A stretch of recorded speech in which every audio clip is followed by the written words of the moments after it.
What's going on? This is another Airsoft Dude 1 production. Today I'm going to be doing the video overview of a new gun to me. It is another trade, but she practically got it a week ago. I got two guns in the trade. I will only be showing you one gun in this video. They will know it is a KWA, and they will no longer be making it due to copyrights and whatnot. So the long-awaited KWA KRISS Vector. Now, this gun is awesome in every sense of the word.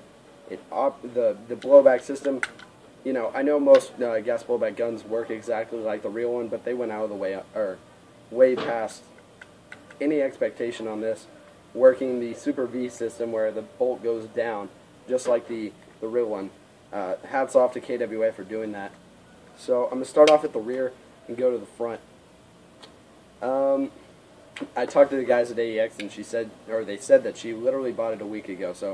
And she said she only had fired about 20 rounds through it. So I'm totally okay with it. The trade, I traded my DMR for this and the other gun. And if you can tell what the other gun is by the suppressor that is on this gun, on the Vector right now, then you'll be able to tell what the other gun is.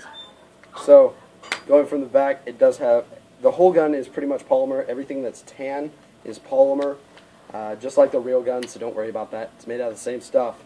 The stock does move back about that much. You just have to remove these screws and rotate, and pull it back. And then if you have super long arms, then there you go. Moving up, it is kind of rigid underneath, so to reduce weight, it is pretty darn weighty. I mean, it weighs more than an MP7 for sure. But then I do have a giant flashlight on it and many attachments. Moving down, you've got your ambidextrous selector switch.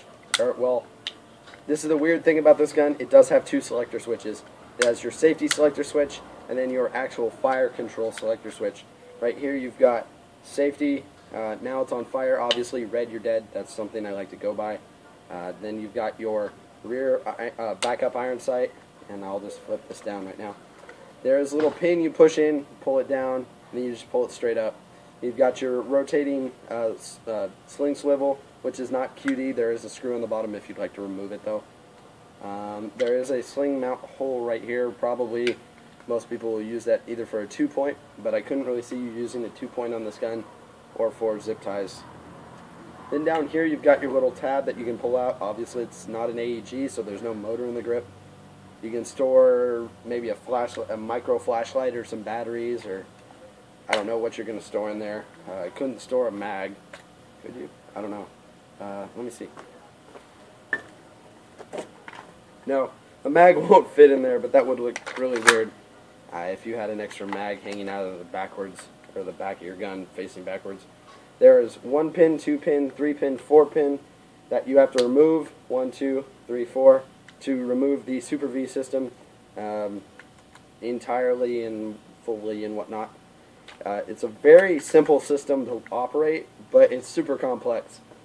You know, you just have to rack the gun and fire, but to clean it, it is pretty darn complex. And then it came with 2 mags, 2 of the tan mags, and then I also did buy the last 2 tan mags in California. So, or well, at least in all AEX distributors. It's coming up from San Diego, the San Diego AEX. So that'll be here by the end of the week. Tomorrow, or no, on Friday, I'll be putting up another video, probably. And so moving up, it has the M4 style reticle, which flips down. So you've got 2 different peepholes, kind of like the M4, almost exactly like the M4 actually. You've got your open ring, and then you've got your smaller hole for, I want to say that's a 300 meter, what you want to call it, dot. Then moving up, I've just got an AM, or an AIM style regular red dot. It is a real steel one. It came off of my 22, but I don't really like it. It's the only red dot I have, so I'm not really worried about it. Hopefully I can pick up an EOTech or an Aimpoint T1, because I did get rid of both of mine, actually. Moving down the mags, I'm not sure how many rounds they have in them, but they do have all the trades on the back, 45 ACP and KRISS. And then down here, there is the bullet numbers. I forgot to mention, back here it says U.S. patent pending. Then here it has the KRISS vector arms stamp, and then 45 ACP.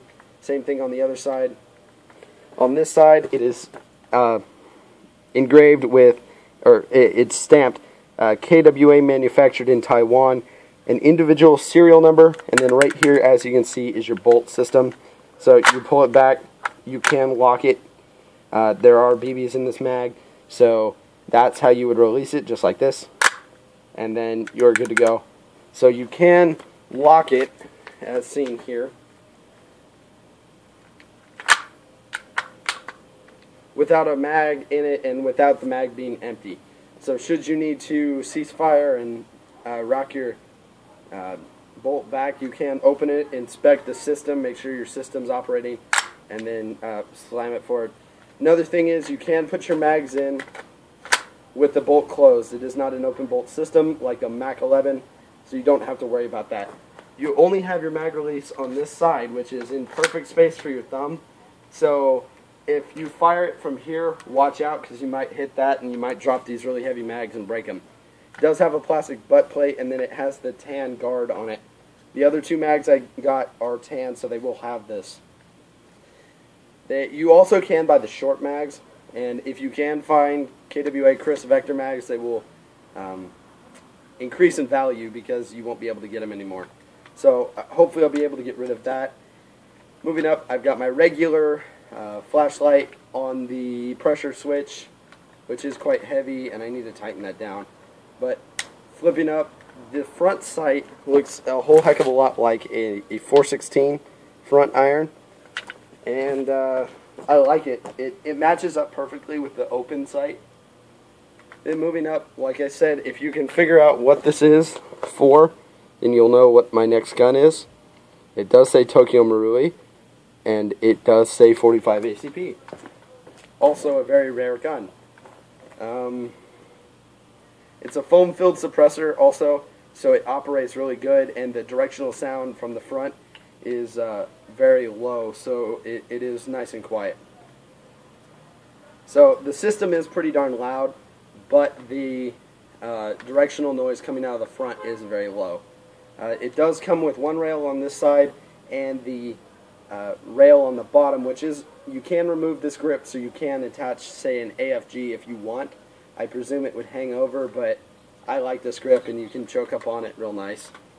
Also, the stock does fold if you are vehicle mounted, so you can shoot it out of a rifle, or I mean, sorry, shoot it out of a window. And so now I'll go ahead and give you guys a little short shooting test from semi-auto. Very clean recoil, and as you know by the V system, it does go down.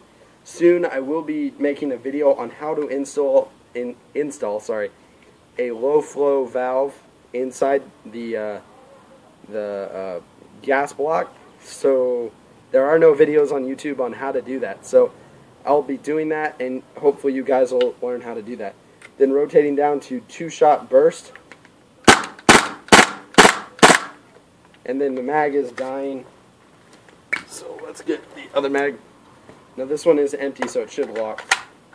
And full auto. There we go. So it locked back, and let's do another lock test. Lock down. Lock down. So as you can see, it locks down almost every time, which is awesome. So when you run out, you know you'll be right there ready to smack a new mag in and hit the bolt release. So I'm going to do some more 2-shot burst.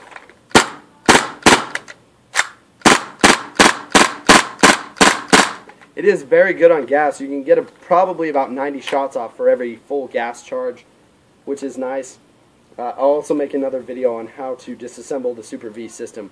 Thanks for watching, guys, and hopefully I'll see you around. I will be at CQB City this weekend testing the new gun out. So thanks for watching. I'm out.